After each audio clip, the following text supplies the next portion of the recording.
गुजरात में मुख्यमंत्री बदले जाने के बाद जिस तरह सभी पुराने मंत्रियों को हटाकर नए चेहरों को मौका दिया गया, वह बहुत बड़ा राजनीतिक बदलाव है। इसके पहले शायद ही कभी ऐसा हुआ हो कि मुख्यमंत्री को हटाए जाने के साथ ही पुराने मंत्रियों की भी विदाई कर दी जाए। गुजरात में ऐसा हुआ तो इसका मतलब है कि भाजपा नेतृत्व राज्य की सरकार को नया रूप स्वरूप प्रदान करना चाहता था और इसके जरिए लोगों को व्यापक बदलाव का संदेश देना चाहता था। देखना है कि गुजरात की जनता इस व्यापक बदलाव को किस रूप में लेती है। निस्संदेह देखना यह भी होगा कि जो मंत्री हटाए गए हैं वे नई सरकार के लिए समस्याएं तो नहीं खड़ी करेंगे। वे इससे आशंकित हो सकते हैं कि कहीं उन्हें आगामी विधानसभा चुनाव में टिकट से तो वंचित नहीं कर दिया जाएगा। जो मंत्री हटाए गए हैं उनका नाराज होना स्वाभाविक है, लेकिन यह भी एक तथ्य है कि लंबे समय तक सत्ता में रहे लोगों से एक तरह की ऊब पैदा हो जाती है। उम्मीद की जाती है कि गुजरात सरकार में नए मुख्यमंत्री से लेकर मंत्री तक एक नई तरह की कार्य संस्कृति और ऊर्जा का संचार करेंगे। इसके बिना बदलाव का उद्देश्य पूरा होने वाला नहीं है।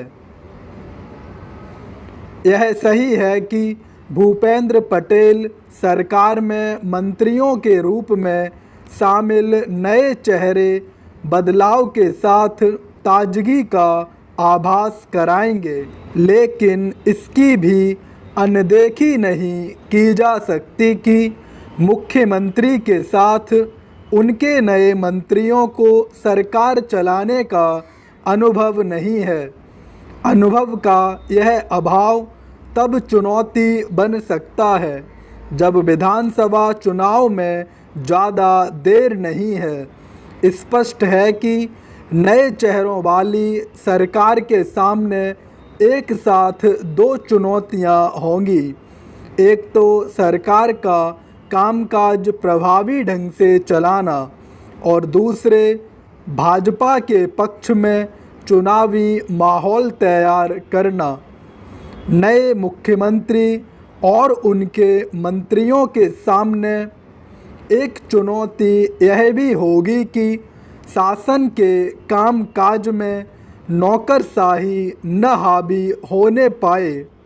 हालांकि नए मंत्रियों के चयन में जातिगत समीकरणों का पूरा ध्यान रखा गया है, लेकिन कुछ ऐसे लोग छूट गए हो सकते हैं जो मंत्री बनने की इच्छा रखते हों। जो भी हो, भाजपा की प्रयोगशाला कहे जाने वाले गुजरात में एक नया प्रयोग हुआ है।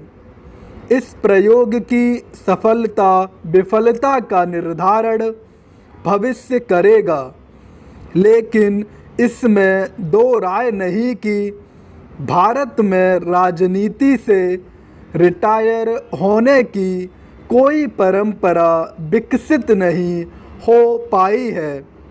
यह परंपरा विकसित होनी चाहिए, क्योंकि इससे ही राजनीति में बदलाव की प्रक्रिया तेजी से आगे बढ़ेगी और इससे कोई इनकार नहीं कर सकता कि भारतीय राजनीति में बदलाव और सुधार की आवश्यकता है।